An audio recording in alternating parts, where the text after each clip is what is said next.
Running. 23:37, take one. Tell me about Otto Schick's appearances on television in '67.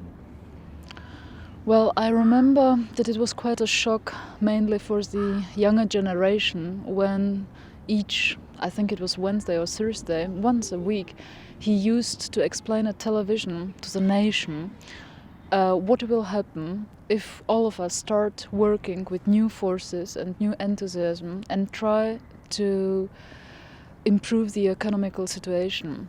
And when he arrived, not in a dry scientific way, but in a very normal way, explaining to us how much we have lost in the last 10-15 years and what we are supposed to do in order to become once again a country like in the time between the two world wars, to become a strong, flourishing nation.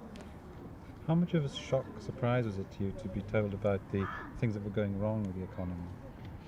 Because obviously nobody told us before, because in the schools we have been told that we are a strong socialist country following the example of the glorious Soviet Union, and nobody had to object or criticize anything of that.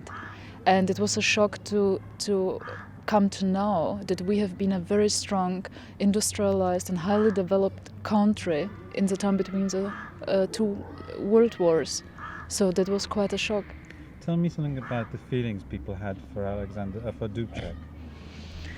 Well, my personal experience in the Prague Spring 1968 was, and it was one of the strongest I had, was the 1st May National Day. And as you can perhaps imagine, it was a drill exercise we had to undergo.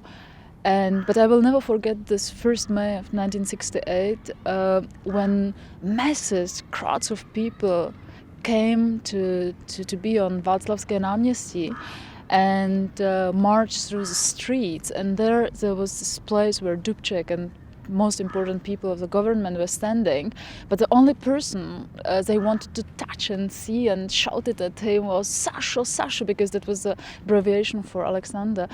And he just couldn't save himself by these flowers they have been throwing at him, and everybody was somehow enthusiastic, and it was an incredible experience. I just remember that when I walked back the streets and I met some friends of mine, we were just wondering how different things can be once people agree with what the people above are doing.